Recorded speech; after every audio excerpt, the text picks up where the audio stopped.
인생열차 출발합니다. 오늘의 사연은 힘들게 키워온 아들이 무시하는 눈빛을 보내 충격에 빠진 한 어머니의 사연입니다. 저는 올해 62, 평생을 평범하게 살아온 엄마입니다. 제게는 하나뿐인 아들이 있습니다. 그 아이를 키우며 제 인생을 다 바쳤습니다. 그런데 몇 달 전 제 삶을 송두리째 흔드는 순간이 찾아왔습니다. 그날 아들이 저를 향해 처음으로 무시하는 눈빛을 보냈습니다. 그 눈빛은 말보다 날카로웠습니다. 엄마 이제 그만하세요 라고 말하는 듯한 차가운 시선이었습니다. 그때부터 저는 매일같이 스스로에게 물었습니다. 내가 뭘 잘못했을까? 언제부터 우리 사이가 이렇게 멀어진 걸까? 내가 키운 아들이 맞나? 아들은 제 전부였습니다. 남편과의 결혼 생활은 순탄하지 않았습니다. 생활고에 시달리고 남편은 술에 의지하며 점점 무책임해졌습니다. 결국 저는 홀로 아들을 키우다시피 했습니다. 그래도 아들만큼은 곱게 키우고 싶었습니다. 세상에서 가장 든든한 버팀목으로 남고 싶었습니다. 아들은 착한 아이였습니다. 공부도 곧 잘했고 큰 말썽 한번 피운 적이 없었습니다. 저는 늘 우리 아들은 남들과 달라 효심 깊은 아이야 라고 믿었습니다. 하지만 아들은 자라면서 점점 말수가 줄어들었고 대학을 가고 사회인이 된 뒤로는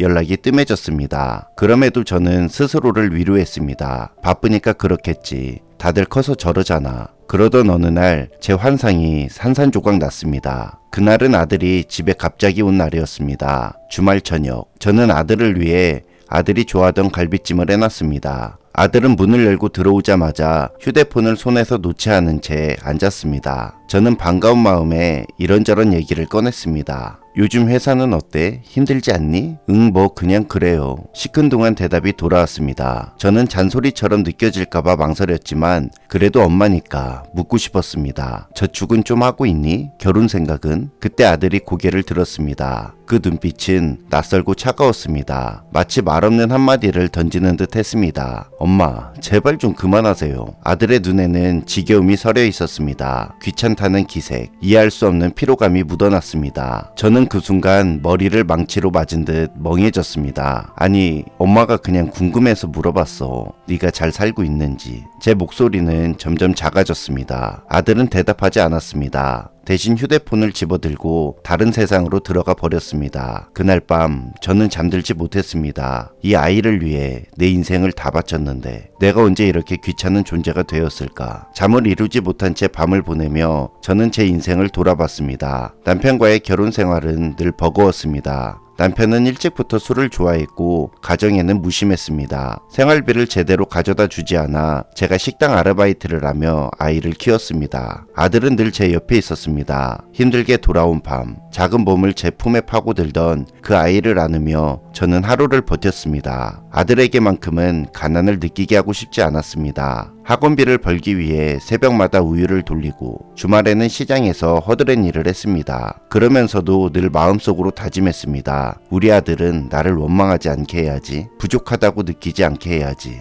하지만 그 과정에서 저는 한 가지를 잊었습니다. 아이가 자라면서 스스로 선택할 권리, 자기만의 삶을 살고 싶다는 욕구를 존중하는 일을요. 저는 늘 아들의 삶의 조언이라는 이름으로 간섭을 했습니다. 저축해라. 결혼은 언제 할 거니? 집은 어떻게 마련할 거야? 저는 그게 사랑이라 믿었지만 아들에게는 족쇄였을지도 모릅니다. 요즘 세상은 제가 젊었을 때와 너무 다릅니다. 집값은 하늘을 찌르고 연애와 결혼도 부담스러운 일이 되었습니다. 저는 그저 제 경험을 바탕으로 아들을 걱정했을 뿐이지만 아들에게는 낡은 잔소리로 들렸을 겁니다. 아들은 치열한 경쟁사회에서 살아가고 있습니다. 야근, 성과 압박, 불안정한 미래. 그런데 집에 와서도 엄마가 저축해라, 결혼해라 라고 말하면 얼마나 지쳤을까요? 그날 아들의 눈빛 속에는 피로와 반항이 뒤섞여 있었습니다. 엄마라는 존재를 향한 미움이 아니라 자기 인생을 지키고 싶은 절박함이었을지도 모릅니다. 하지만 그날 저는 상처만 느꼈습니다. 내가 이 아이를 위해 평생을 바쳤는데 이제 나를 귀찮아하네. 그날 이후로 제 마음에는 균열이 생겼습니다. 며칠 동안 아들에게 연락이 오지 않았습니다. 하지만 시간이 지날수록 저는 제 자신을 돌아보게 되었습니다. 내가 정말 아들을 위해 희생만 했을까? 아니면 내 불안과 외로움을 아들에게 쏟아냈을까? 남편에게서 받지 못한 정서적 지지를 아들에게 기대한 건 아니었을까? 내 노후의 외로움을 아들에게 채우려 한 건 아닐까? 아들은 이미 어른인데 나는 여전히 아이처럼 붙잡고 있었던 건 아닐까. 저는 깨달았습니다. 아들을 위해 했다고 믿었던 많은 일들이 사실은 내 마음을 채우기 위한 일이었을 수도 있다는 것을.